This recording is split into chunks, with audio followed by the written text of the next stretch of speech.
सौंदर्य, साबुन, निरमा, KKGM। मतलब?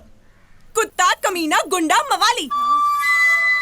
अच्छा, ओ चादा ना धा मतलब ओठल लिया चाटे दना धनिया हमार।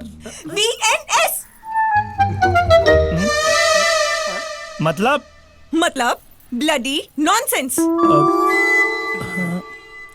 माँ अल छे जाहा मतलब मारब ऐसन लबेदा छेदा जाम हो जाई। You idiot.